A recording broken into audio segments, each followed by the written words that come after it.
World Level 9 is finally a real thing coming up in the next patch, and I am especially hyped for this. Hello everyone, it's been a while since the last episode of Genshin News. We just got the developers discussion post over on HoYo Lab about 2 hours ago, so let's go over to see what nice quality of life and whatever Ws the Genshin devs can take. So as you can see, I think we're going to start off with World Level 9. There it is. So starting from version 5.0 or Natlan, we are going to be getting World Level 9 with a lot of really cool features. I've kind of browsed through most of everything, so let me try to zoom this in a little bit for you guys to see. Finally, we're no longer stuck at World Level 8. It seems like World Level 9 is unlockable after you've reached AR 58 or Adventure Rank 58. And what's cool about this is that there's a few things that we will gain. One is that defeating an overworld boss in World Level 9 will guarantee at least 3 level up materials, which is something that isn't really guaranteed in World Level 8. So this is especially good because that means you can actually save more resin in the long run as long as you are World Level 9 if you intend to farm for enough boss ascension materials for your characters. And this also means that very likely you will have a chance of getting 4, which will help you save your resin even more. And then I see at the bottom here we can check that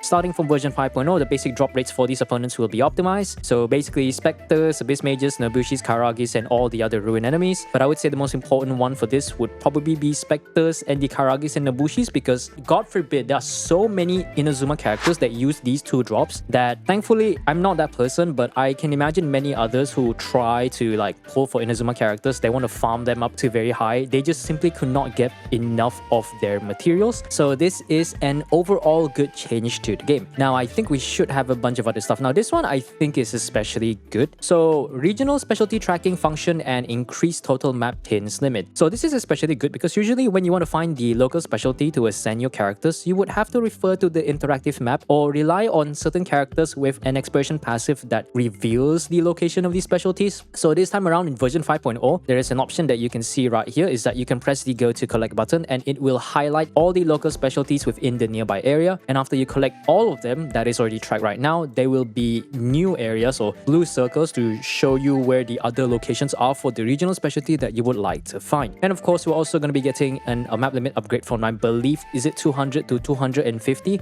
which is good for some people, not for me, but it's still a good quality of life change overall. So rejoice for all the artifact enjoyers. After version 5.0, we are going to be getting 8 new artifact sets in the Strongbox. Specifically, we are getting all the way to, I believe, oh, they didn't actually mention this here, oh, they did. We're getting all the way to version 4.0, basically every artifact in Sumeru, plus the Golden Troop and Marechaussee set. This is especially good because Marechaussee and Golden Troop has been kind of the new meta. We haven't really seen the new artifacts for Natlan, but that's going to be a whole other story to talk about. But this is especially good for anyone who wants to farm for more Marechaussee and Golden Troop and they would like to have more chances at getting better artifacts. And just a minor thing for the Teapot enjoyers, they are increasing the Serenity pot limit to, I believe, what was it? Finishing inventory limit will be expanded from 2000 to 2200, which is pretty good overall. And apparently they increased the load limit by 1.6 times. So for any Teapot enjoyers or anyone who likes to build constructions or really cool things in their Teapot, this is an overall positive change. So this is more of a side quality of life thing. So apparently there's some sort of like food optimization thing. Let's see, it will now have a usage prompt before using. So using special dishes in inventory, they'll remind you, adding those dishes into the NRE, or using special dishes to revive the character. It's kind of more of like, are you sure you want to use this kind of prompt? So if you guys are one of the people who like to save these special dishes for the sake of collection, this is kind of nice. And then there's also the same case for reviving, where they prioritize the lower rank food items so that you don't accidentally use these special revival dishes. And I think this is especially good for all the food users. The interface in the inventory will now have a filter and search functions,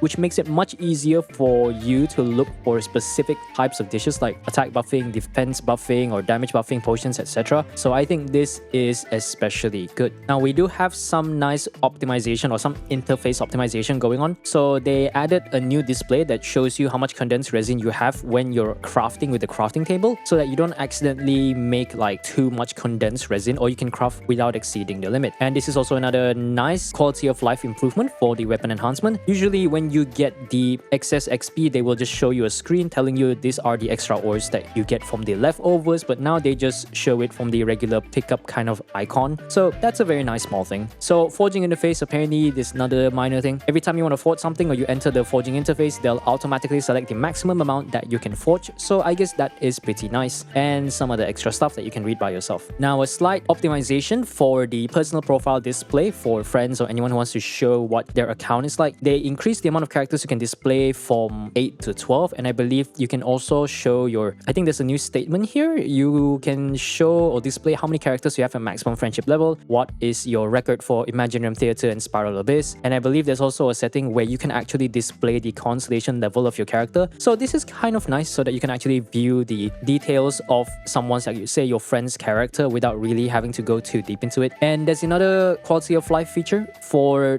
quests called the long quest prompt function. Essentially, if you are going to be entering a long part of the quest, there will be a prompt telling you, hey, this part of the quest is going to be pretty long, so we recommend you dedicate a good amount of time to actually play the quest so that you don't get interrupted. And if you don't want to continue, we recommend you to leave for now. Now, I think for the last minor thing, it's a slight optimization or changes for the Battle Pass. They remove the reputation quests from the weekly missions for Battle Pass, like complete 2 requests or 3 bounties, and basically they replaced it with a new thing. Let me see, a new quest series for accumulated enhancement of 5-star artifacts. So essentially, as long as you enhance like 5-star artifacts, you can build them up and then you can claim apparently a certain amount of Freemogems. So that is pretty cool. But actually, that's just Freemogems. So you can get 3.6k Battle Pass EXP, 60 Primos, and a bunch of an artifact EXP bottles. And then I believe there's also another one. They made a slight change. The daily commission flame has been changed from like using 150 resin to 200 resin, so that's pretty cool. And interestingly enough, for all these adjustments, the developers will give us 1 million Mora in one go. So for anyone who is broke, you are now less broke than usual. But yeah, I think the overall changes are pretty big, and I've been wanting to talk about this for a long time because I've been looking at the league side of things. But from what I've heard, the overworld level 9 are going to make the enemies, I believe, have about 30 to 40% more HP than the current level 8. So we should be seeing, I believe, an estimate of like level 103 enemies. They may not be on the level of the Abysses because the enemies on the Abyss have up to like a 2.5 times more multiplier in HP for floor 12. But this is an overall positive change for people like us who played a long time. Our characters can kill things very fast, and we just don't want things to die very fast because we want to enjoy the game. So I think overall it's a very positive change. Genshin developers taking another W once again, putting more quality of life stuff, and from what I've seen from the leak stuff, there is more to come. So we'll wait for the official announcement, literally coming in 2 days from now on the special program live stream, 12 a.m. UTC. For my time, that would be like, I think 12 in the afternoon. So if you guys are free, be sure to check the calendar and just try to watch it live, and don't forget to claim your Freemogems. Otherwise, that's it for the Genshin news for now. What are you guys hyped for? What do you guys think are like the best or the good stuff that we'll be getting? Is this enough, or can there still be more? Personally, I think there can definitely still be more, but hey, a freebie is a freebie. I'm not going to deny any good things that is coming in our way for the sake of our freaking game. So this is overall looking to be quite positive. Otherwise, I'll see you guys in the next video, and hopefully you guys tune by to my streams, or you can go watch your favorite content creators, or just make sure to watch a live stream so that you don't miss your free 300 Primogems. And that's it for now, and that's it for Genshin news. This is your boy reporting, signing off.